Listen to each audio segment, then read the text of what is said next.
Sup, CK crew. All right, today we're gonna react to the greatest thieves in history by the infographic show. Make sure you subscribe. I'm already subscribed, so a shout out to them. I make good content, so. If you can go through life and not steal anything, you might belong to a very small group of people. Did you steal candy from your friend in school?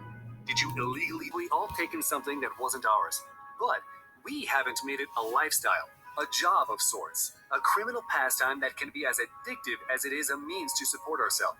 Some thieves are better than others, and today we'll look at the supreme leaders of stealing in this episode of the Infographics Show, Greatest Thieves in History. Before we start, we'll just add that we will feature thieves that worked mostly alone, so that discounts gangs that performed heists or criminal organizations such as the Italian Mafia. 10. Frank William Abagnale Jr. If you've seen the movie Catch Me If You Can, you'll know all about this once precocious young thief. He started forging checks from the age of 15 and defrauded banks all over the USA. But it was how he managed to keep doing it that was his masterpiece. From the age of 15 to 21, he took on many different identities and pulled them off with aplomb. This is the reason he's called one of the best imposters that ever lived. He didn't just pretend to be people, but he worked their jobs by forging documents and being a great actor. He was an airline pilot, a lawyer, a physician, popular with the nurses we might add, a teacher's assistant, and an attorney. According to Abagnale himself, he wrote about 17,000 bad checks, which amassed him about $2.5 million. Dang. Oh, 9. God. Vincenzo Peruggia.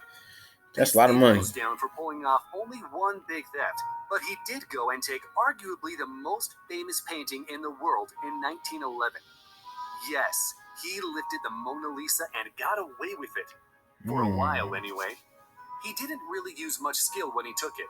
He just hid in the Louvre in Paris and took the painting in the middle of the night, stuffed it in his jacket, and walked past the guards. He kept it for 2 years and then tried to sell it in Italy, only for the prospective buyer to turn him in. He told the police he did it for patriotic purposes, to bring the... He did this by attending high society parties. When he had his mark, he would burgle their houses. And in all, it's thought he got around $35 million worth of jewels. In 2004, he told the New York Times how he would find his victim, saying, "When I was working, I liked a place where you could mingle, chat, a society function. You wait until everybody's nice and drunk, and then leave with 4 or 5 good names in your pocket." He got 5 years in federal prison for his thieving. He said he just couldn't stop, mostly from the thrill of it. In another interview after he got out of prison, he said, "It was like a giant jigsaw puzzle, putting these things together and trying to figure out how to circumvent all the security precautions. I became addicted to it. It's like climbing a mountain." 6. Doris Payne. We had to have a female thief on this list, and Doris Payne fully deserves her place. This West Virginia gal, now 87, was born to a coal miner, but saw herself having a bit more money in life. What's amazing is her modus operandi and how long she got away with it. She would dress up and look like a woman with plenty of cash to spend, and then she'd go to a jewelry store. In there, she'd talk posh and be charming, all the while viewing lots of different expensive pieces. The mesmerized clerk wouldn't notice when she took a couple of things. Just one piece she took in Monte Carlo was worth $500,000, and she did this all over the world for 6 decades. She was eventually arrested at age 80 in 2010 and at age 83 in 2013, again for stealing jewels. She even got caught stealing a cheap bracelet from Walmart at age 87. Oh. Now that's commitment. 5. Stealing. I Mithilesh gotta Kumar steal. Srivastava. This guy is better known as Natwarla, and perhaps his greatest trick was to sell the Taj Mahal numerous times. Perhaps India's greatest ever con man during the 20th century, he also sold the president's house, the Rashtrapati, several times. He got 113 years for his scams, but at 86 he managed to escape from prison, and he was even using a wheelchair at the time. It's thought he could be dead, but who knows? If you are wondering how he sold the Taj Mahal 3 times, the India Times tells us he posed as a government official and sold it to foreigners. What the heck? 4. Carl Gugasian.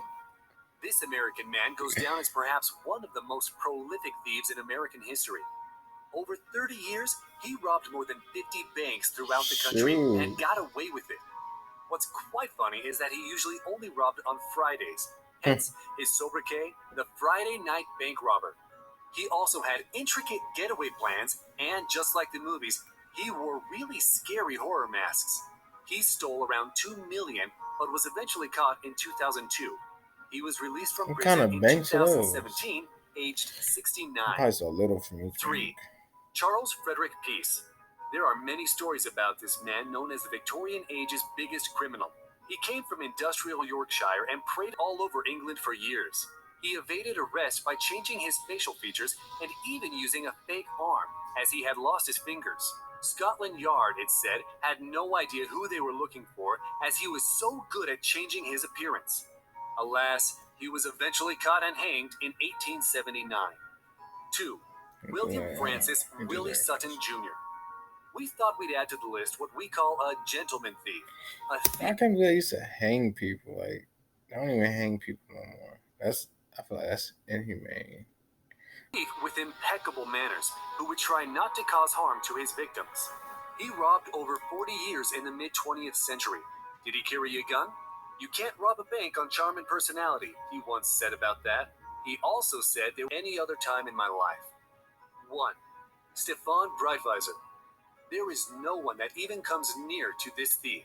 We won't say too much because he will soon be featured and have a show all to himself. We think you'll agree that he deserves it. The Frenchman traveled around Europe in his early 20s, working as a waiter from 1995 to 2001. But he had a second job, and that was stealing from museums. He was good at it too, taking 239 works of art. What was all that worth? A mere 1.4 billion. He was Dang, caught what stealing the in heck? 2001 and went to prison. He served 26 months, but then in 2011, police found more of his stash. Hey, how do you go to prison? What the? That's a lot of money. 26 months, What the heck? 39, caught stealing in 2000.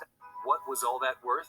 A mere 1.4 billion. He was Golly. caught stealing in 2001 and went to prison. He served 26 months, but then in 2011, 26 months for stealing $1.6 billion.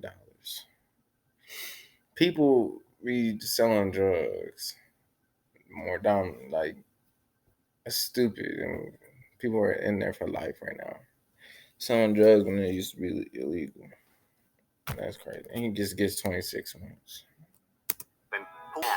he got another 3 years. Has there ever been a better thief? Let us know in the comments. 1.6 billion.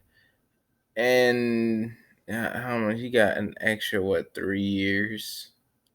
That's Months. But then in 2011, police found more of his stash, paintings they didn't know he had. He got another 3 years. Has there another ever been a better thief? another 3 years for one. Oh my gosh! Like people are serving right now, like doing bids for 20 years for robbing somebody. That's not even worth no 1.6 billion. They robbed a liquor store. And they in there for about a 20-year bid, you know. And he's in there. And he justice system is messed up. Thief? I don't know Let where us he's know in the from or comments. anything, but Also, be sure to check out our other video called The White Death, the best sniper known to man. Thanks for watching, and as always, don't forget to like, share, and subscribe. See you next time. all right. Then.